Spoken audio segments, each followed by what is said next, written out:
You're good. Welcome back, ladies and gentlemen, to another episode of the Seed Talk podcast. We have a great guest on with us today that we're excited to get into and jump into the ventures and really highlight a different aspect that you've seen, that you're looking to see from this guest. And most notably, everybody knows him from the NFL because he's an NFL legend, terrorizing quarterbacks, terrorizing offenses for numerous seasons, a 3-time Pro Bowler. We have Shawne Merriman joining us today. We're really excited, but what you're going to hear today is a different conversation. Everybody's known Shawne Merriman, the athlete, but today you're going to see Shawne Merriman, the founder, the businessman, the entrepreneur, and what you can do as well if you're out there and listening as an athlete about making your next journey, your next step, because you can have a great career, but then also set yourself up for a second act to follow that's going to be tremendous. And so, Shawne Merriman, we are honored to have you on the pod as an NFL legend. So thank you. Welcome to the Seed Talk family. Thank you, guys, man. Appreciate it. Yeah, I want to start there because, to my brother's point, I mean, you were dominant, right? I forgot that you were rookie, defensive rookie of the year, almost 40 sacks in 3 seasons there. How have you taken like that aspect, Taylor? I know just kind of said we're going to talk a little bit of sports. We're going to talk business and technology. Take that where you were so great and you were able to streamline like whatever that was, that athletic ability. How have you taken that into the business world now as you get into these new ventures that you're working on?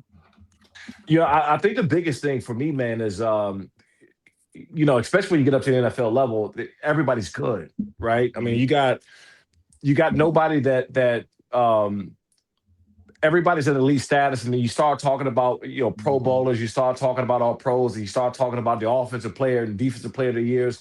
Like the elite level just goes up, but everybody's good, and so. Yeah. What separates the guys that are really good to the guys that are great, man, I think there's always mentality. It's always mentality. How you prepare, what you put into it, your work ethic, discipline, and that's when the levels start to increase when you're talking about the level of athlete, because everybody's so good in the NFL already.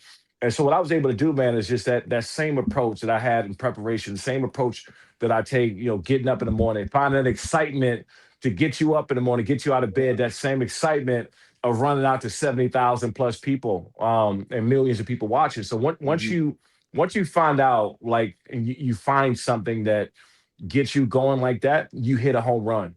And the hardest part about a lot of us is finding that to make us feel that way, because it's a feeling that you can't really you can't feel. It's hard to feel. That's why a lot of guys struggle. That's why a lot of guys try to figure out. But once you find that thing to get you feeling like how you did running out that tunnel, 70,000 plus people, you won. That's what it is.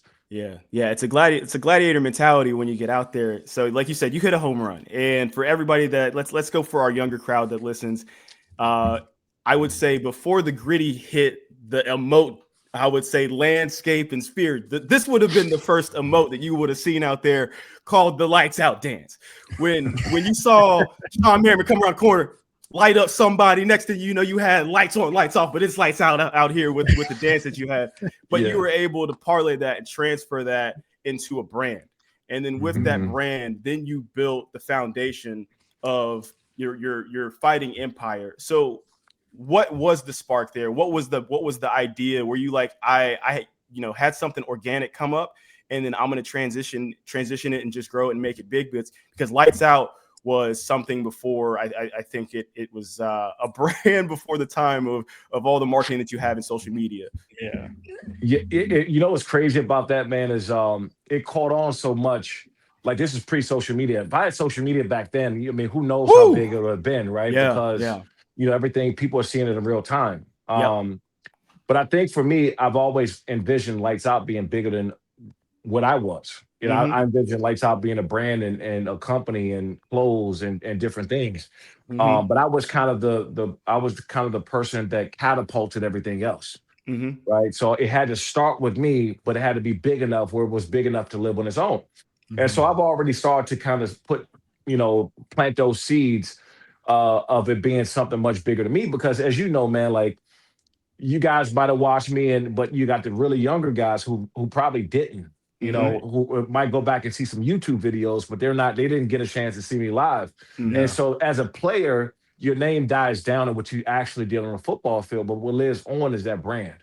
And I've always had that mentality that I want the brand to live a lot longer than me.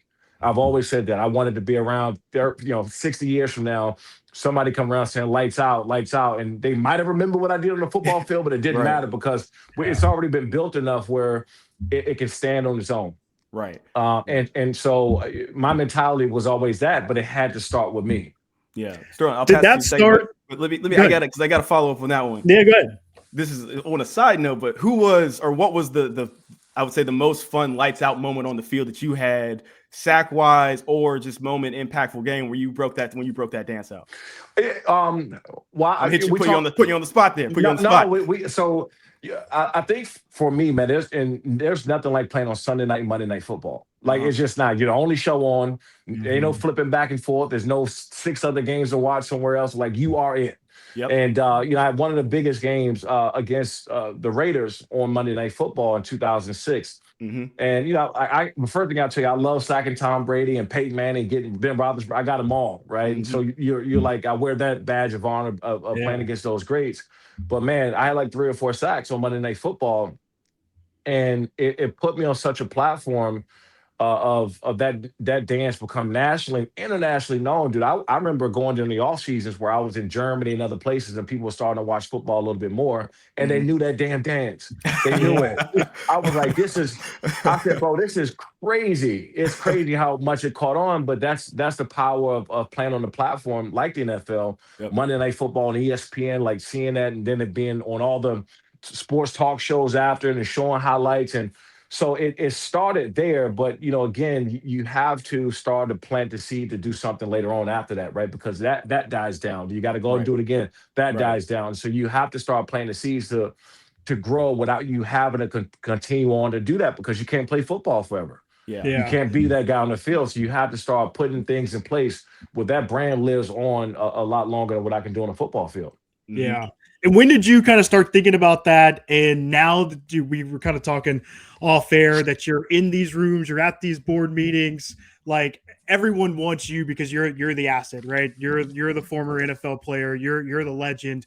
How do you think about that from a brand perspective as well, of like what you want to lend your name to, who you want to attach your name to, and what you kind of work on moving forward? Yeah, that's a great question, man, because everything, I think we all feel like we're Superman and we can do everything on ourselves, but the truth is you need a team, you need partners, you need support to build something massive. You have to bring in the right people. And so choosing to work with the right people is everything. And that's something that as a football player, you don't know yet until you start diving in it, right? You started to go. But, I had great advisors. I had great mentors, and I was able to kind of pick up the phone in certain aspects of licensing, right? Or certain aspects of tech. Dude, I wasn't a tech guy. I wasn't at all. I didn't know much about tech. I knew how to use it, but I didn't know how to build it. And so, with me, I started to align myself with people who are experts in the space and say, hey, this is what I want to do, right? This is where my mind is going. How do I do it? And so that is where everything really, really started at, by asking questions. You can't be afraid to ask questions at all, because that's the only way you get knowledgeable. And then once you find out that people are really good at it, you hire them. Yeah. You bring that's just you surround yourself with a good team. You surround yourself with a good team, and it's impossible to know everything. And so you got the ideas. I'm the creative mind behind everything that's being built, but you have to have the right people to implement those ideas. Yeah. I mean, I think you had good foresight. Was it the love of MMA that put you in that direction? Because let's lay the journey out. With Lights Out, you start off with merchandising, you trademark, you go with that brand, and then you build off of that. So was it, MMA saying like, I just beat people down for some seasons. Let me at least get the thrill of that by looking at it. I mean, I don't know if you want to jump in at all into the ring, but what made the transition in MMA versus another sport or another lane? Yeah, so I started training back in like the mid 2000s with Randy Couture and Chuck Liddell and Tito Ortiz, and I was doing it during the off season while I was playing, right? So I always had a love for combat sports in general, and I did it initially to help me out in football. I didn't think nothing of it. I just wanted to get better on my hands and stamina, endurance, and being able to be more nimble. Mm-hmm. And it did. I came out in 2006, led the league in sacks. I got really good with my hands. But when I retired, this is where it really started the idea. So when I retired, I went to the NFL Network. I was a part of when they first launched Good Morning Football, the Yep. football show on the NFL Network. So I was a part of that crew. So I was there for a couple of years, left, went to Fox Sports, I went to ESPN, I was at the WWE Network. So then I started to understand how TV works. Not just, in front of the camera, but also how production works. And then I got curious about the money. Mm-hmm. I got very curious about the money, and I'll tell you a story. I was on Fox Sports. I was shooting my show. I did the Herd a couple days a week, and I was on Speak for Yourself. Yep. And then they would ask me. This is when DraftKings first launched. Okay. And they would ask me when I got offset, could I do a read for Fox Sports Southwest, which was Houston. I think it was Texas. Mm-hmm. Okay. And so I did the read, and then DraftKings was like, they'll pay me like $4 or $5 for like this minute and a half read. If I don't know if it was that long. So I said, hold on. So if they could pay me, $4 or $5 for a minute and a half read, what are they making? Exactly. If it's nothing to them to write that off, exactly. That's what I'm saying. And so then I understood how advertising work and how, when these big companies and corporations, they pay these TV networks for not only the talent, but also how many shows are watching. They're looking at CPMs, impressions, how many people are visiting the show, and then they spread out that money across all their, highest performing shows. Yep. Right. And so then I started asking questions. I started going to Eric Shanks, the president of Fox Sports. And like I said, I always had the ability to go to certain people and just kind of pick their brain about what goes on. And I was fortunate for them to give the information, because I'm gonna tell you, everybody don't want to give that information out. Right. They don't want to help. Yeah. And so I was always very thankful that they spent the time when I asked the question, hey, how does this work? Right. Okay, when Pizza Hut or Toyota or one of the bigger companies, they give you 5, 10, 15, $20 million a year. How was that distributed across platforms? How did they look at it?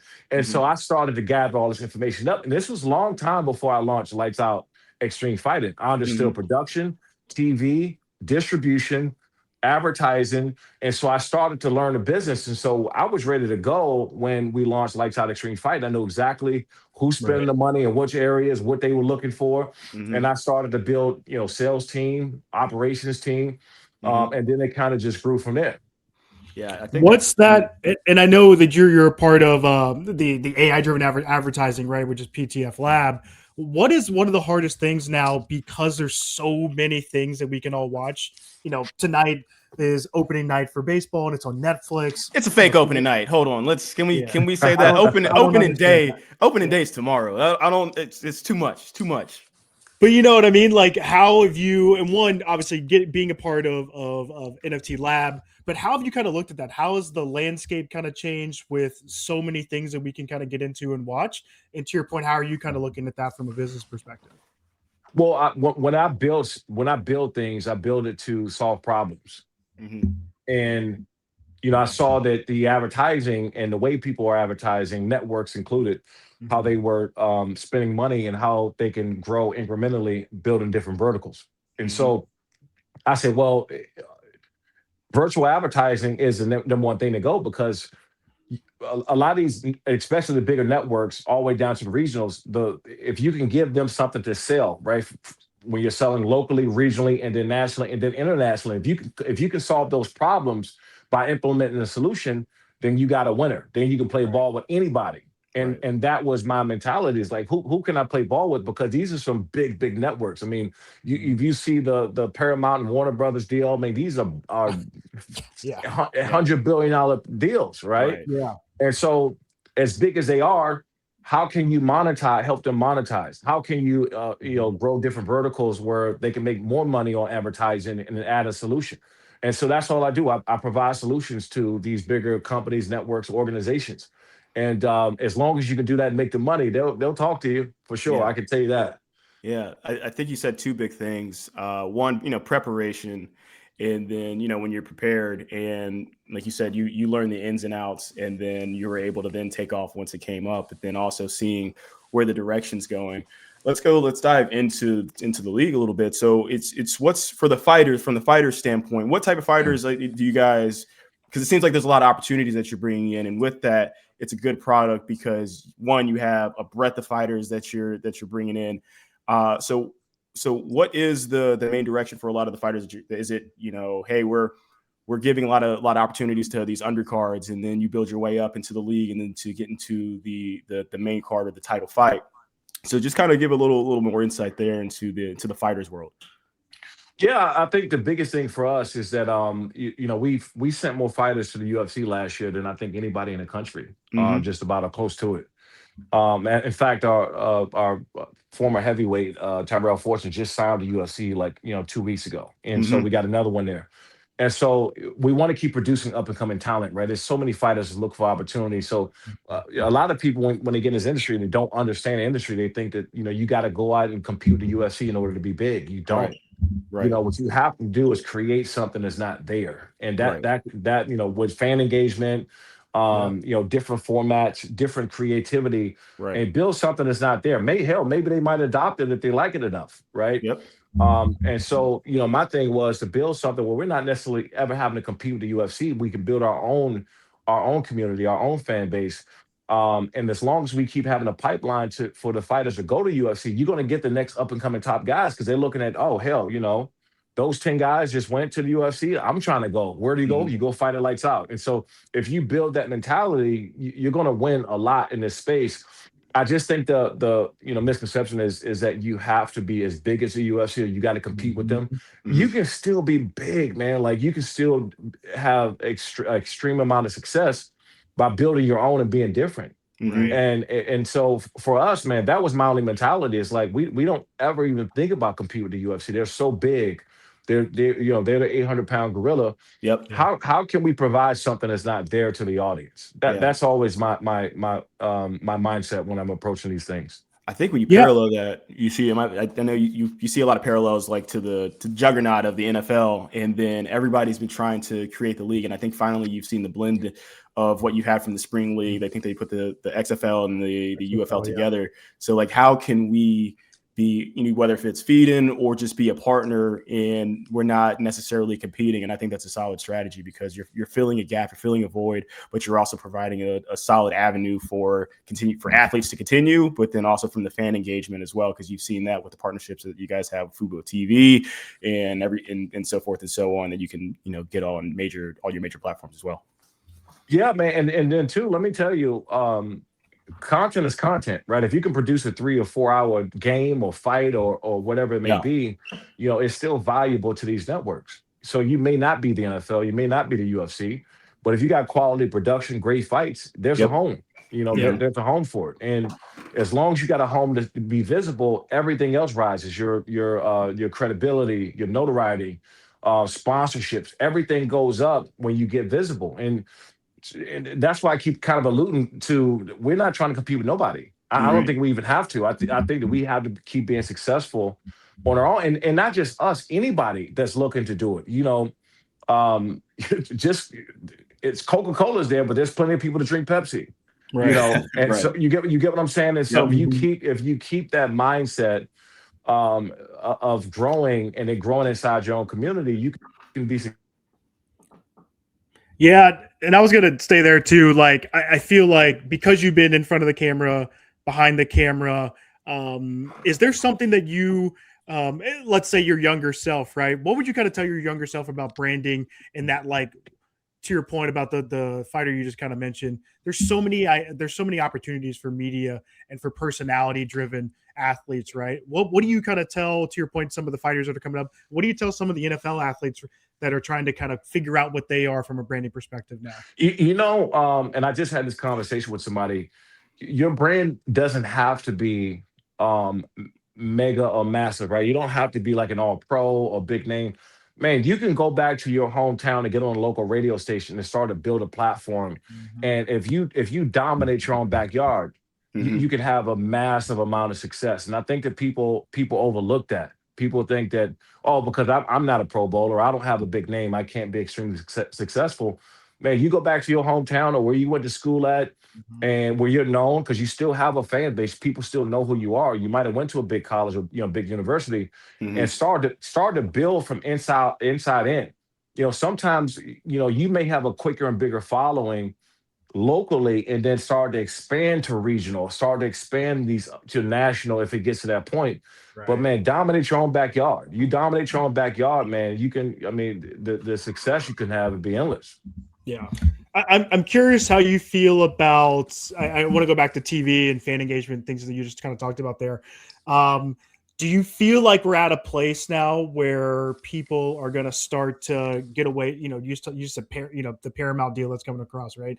Do you feel like fans are going to get tired of having to pay all of these fees to have all these streaming services, or do you think that's going to continue? And how do you look at like meeting the fan kind of where they are? Well, yeah, I just had something to come out the other day on Fox News. Basically, was talking about the fragmentation. What you're talking about is fragmentation, Mhm. and I don't think that people will get tired of the fragmentation as far as having to look at this sport on Netflix, look at this sport on ESPN, look at this sport on CBS. Now, I do think they'll get tired of the fragmentation that maybe the Thursday night games are on Amazon. Saturday, they're talking about now adding an extra game and having a pre Thanksgiving game, right? I Yeah. think Mhm. I think the fans can get a little tired of that. I mean, I think that the NFL is smart by at least testing it because you don't know. Mhm. Um, but I think the fragmentation is going to have to be consolidated or bundled at some point. And I don't know what that may look like, especially the NFL rights deals is coming up, and they're going to be ridiculously Oh, it's gonna be massive. expensive. It's Yeah. going to be massive. Look at the deal the UFC got a 7 year, $7.7 billion Mhm. deal from Paramount. So what do you think the NFL is going to get, right? Right. Right. So fragmentation is going to have to be fixed with consolidation and bundling at some point. And I don't know what that looks like. Maybe it's I'm still guessing that Twitter may get into live streaming games and pay for Yeah. rights. Another thing that I think is going to come up, these streamers with these bigger platforms, they may bundle and put all their audiences together. Maybe the NFL goes and start to buy them, and so in order to survive in this climate with these rights deals coming up, not just the NFL, but the NBA got a massive one. Yep. Yeah. So I think the fragmentation could be a problem, and we're going to start seeing bundling, some kind of consolidation where they're packaging things together, so people aren't looking at so many platforms to catch a game or a show. I got this brilliant idea, like you said, with consolidation, because everything's cyclical, and we call it TV package. And let me tell you what I can do for not 19.99. What we can do per month is put everything together, give you one remote, and with that remote, you can just follow through. Yeah, but Which will, yeah, I mean, it sound like an infomercial, but man, that's what it's. Look, that's what it's gonna come to. It's gonna come Yeah. to a bundling situation where you can get everything. I think you're going to start seeing networks here in the future working with each other, where it's for the best of the audience and the best for the fans, right. right? And I don't know what that looks like. I could be blindly guessing, but I'm just seeing the way things go, and I live this every day. That I think that at some point in time that's where it's headed. Yeah, Yeah. and I think when you get to an inflection point and you have that moment in the joint where there's stress and you could have a fracture, let's bring it back to, I would say, to the starting point for you. Was there a moment as you were building the brand, as you were building out the company and fighting, that there was that inflection point where I don't know if we're going to make it, and then now you're over the hurdle, and now you're here to be able to have these partnerships in advertising and do the things that you're able to do. Dude, let me tell you, the one of the first fights that we had, when I had the company outright, and I was running the show, everything by Hmm. myself, right? Hmm. We uh we almost didn't have a fight. The fight almost got canceled. The first one out the gate. Mm. And I remember getting a call at like 4:30 in the morning on a Thursday. The fight was on a Saturday. It was 4:30 in the morning on a Thursday, Hmm. saying that two more fights fell out and we had a problem with commission, and we were down to like 5 fights.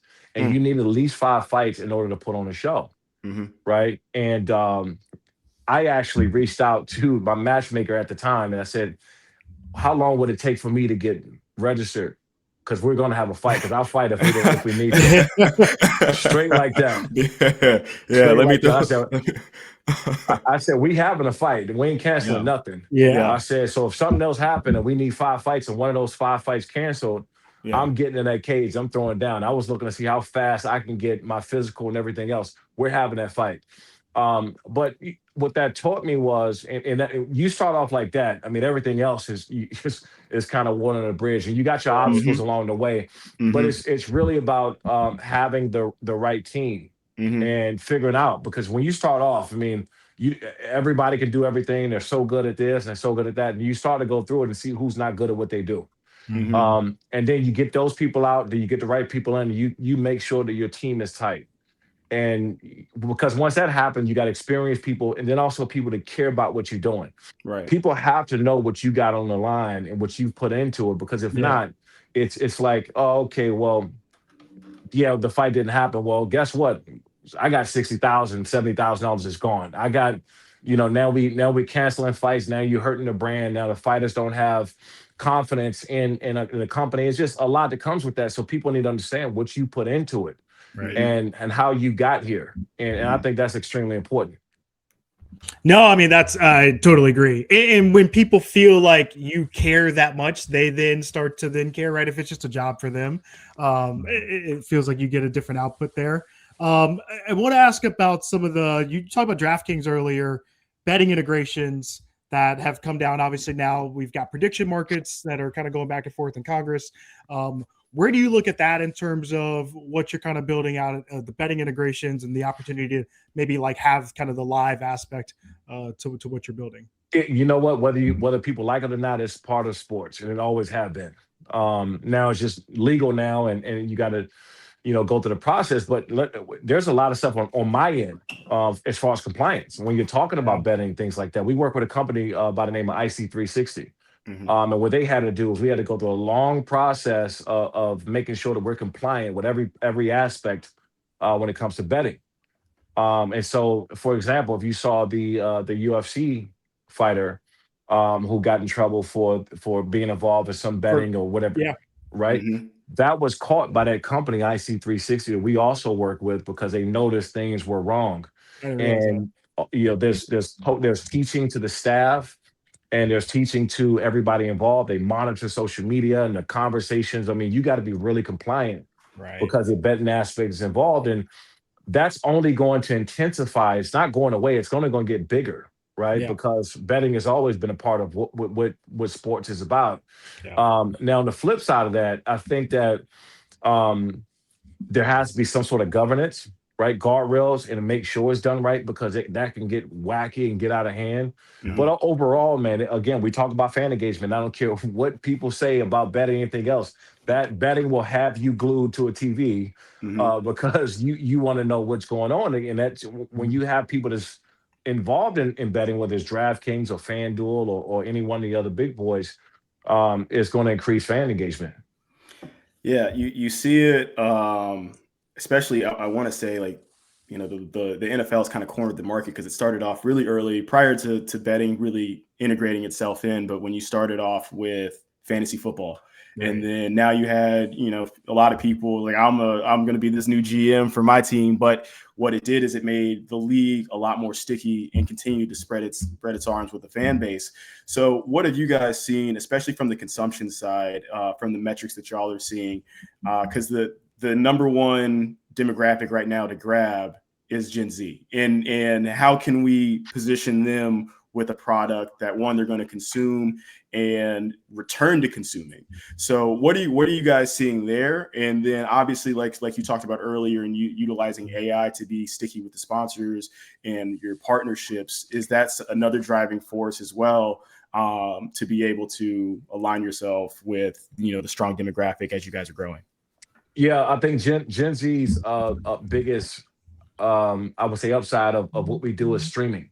Yeah. Mhm. Right. And being able to be a part of what we're doing. So what I actually did, and I came with the concept, and we ran a test on it, is we had a couple streamers to be able to commentate through their own channels live through what we're doing. So we had a plug-in where they can plug into our the streaming platform we have with Lights Out Sports, so they can commentate over the fights that's happening. And so now you're bringing in their audience, and again, and some of these streamers had pretty big platforms. Even though we were doing the test run, they had massive platform. We saw the numbers. We saw what it could do. Right. And so when you go back, everything that we're doing now, especially when it comes to live sports, is fan engagement, because it's the only thing that people are going to tune in and won't miss. They're not going to record it and come back and watch it later on. Like live sports, people want to see it right away. And so that's your biggest time to gain the biggest audience, because the traffic is just way different. Now we have some good people watching replays and things like that, but everybody wants to see it live. And if you give them opportunity to be involved in what you're doing, I mean, UFC's figured this thing out best. Look at any UFC fight and watch how many big podcasters and streamers and all this stuff are there at the fight. They figured it out, and they the first. I think before any other sport, they figured it out first, and how they were doing it by having the streamers and all these other outside influencers involved in what they were doing. Yep. Let me ask you this quick question. I've always been interested here. So I understand you have the different time frames, and obviously Vegas in structuring with promoters is the marquee place and being out in Nevada. So you have time frames of having fights that start your main title fight is going to be 12 o'clock at night, but is there any advantage to having, or better advantage to having fights? I know you've seen, I've seen another league that'll on one of the main networks that tries to do around 9 o'clock or 10 o'clock. Is there a better benefit of being earlier, or is it, hey, if we have the good product, like the Field of Dreams, they're going to come. So, it doesn't matter on timing. Yeah, no, for viewership, for sure. You don't want to be going up against the UFC, especially when they got a big fight. I mean, and we look at all of it. I mean, I remember one time we had a fight. I think it was the first week of May. I think you had Cinco de Mayo.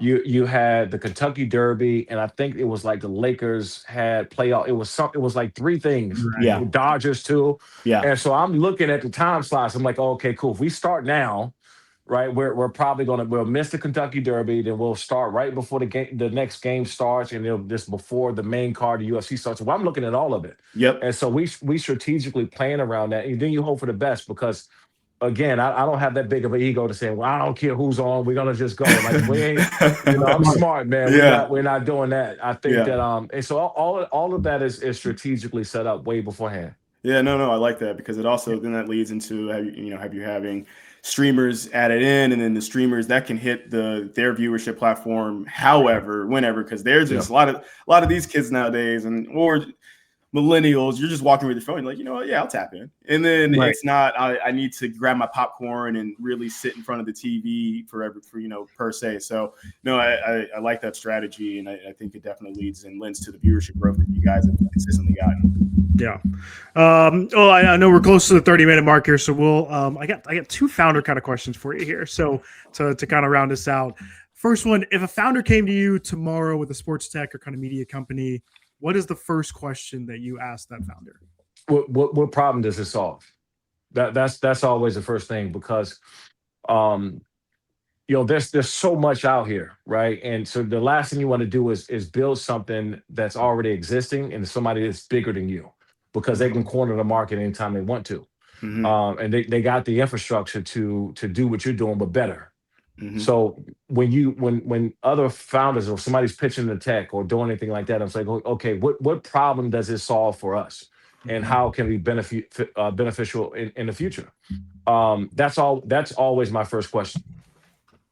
No, I love that. I agree. I think it's what are you trying to figure out here? Is there actual market for it? I feel like so many people are like, oh, I'm doing this AI thing, and you're like, I mean, there's a million things that are AI, right? So, last one here. I guess what's the biggest mistake, and what would you say to a lot of athletes out there, or advice to athletes, or especially ex-athletes that are kind of transitioning? What do you feel like is their biggest mistake as they go from being an athlete? We kind of said it earlier at the beginning, right? Your personality is tied to it. Your ethos is tied to it. And what kind of advice would you give to athletes kind of transitioning? Don't do it on your own. Don't let somebody else who's already made those mistakes and go through already been through the process of what you're trying to do. Find out from them, because they'll tell you, hey, I did this and I lost, $500,000. I did this and I lost, so go to them and live through their mistakes and don't try to figure it out on your own. Go spend time before you launch, build, do anything. Go spend some time. And I don't care if you got to take a mentorship, if they allow you to be in the office or meetings or just, hey, can I come by a couple of days a week and just sit around and whatever. Before you even think about getting to whatever you want to do, go sit with the people who've already done it and either had success or failed in it because you want to live through their mistakes and not your own.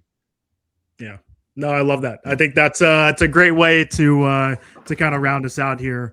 Shawne Merriman, anything you want to pitch? Anything you want us to kind of get our fans to?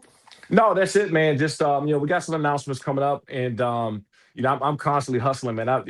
You know what? I'm glad I have. I'm glad I got people around me to stop me. That's what I'm most thankful for that because if nobody stopped me, I'm like, yo, Shawne, that's crazy. All right, like think about this a little bit because I'll be like, all right, that's crazy. Let's do it. Yeah, right? Like that's always my mentality. You got to have that mentality though when you're an entrepreneur. You got to have. Yeah, you got to, and I think that another thing I'll say this, and I hope that the listeners out there really take heed of this. Don't jump at things too fast. Right, sit back on it because I had to really teach myself not to do that because I always want to go. I always want to go, and so sit on it, beat it up first, beat whatever the idea is, whatever your business plan. Play your own devil's advocate, beat it up any kind of way, be as negative about what can go wrong first, and just really, really dive in to the things that can happen. If those pros still outweigh the cons, then you got something good. Yeah, no, I love that insight. And it kind of goes to the whole landscape right now that we're seeing from the college side of things with NIL and a lot of people jumping because it's turned, like right now, like you said, to business. So you have to make that structured and sound decision for yourself. So no, I think that's very well said. Yeah. Yeah. Well, thank you so much, man. Shawne Merriman, NFL legend. This is an honor for Taylor and I to have you on here, man. So thank you so much for being here. Appreciate y'all, man. Thanks for having me on. Likewise. You got the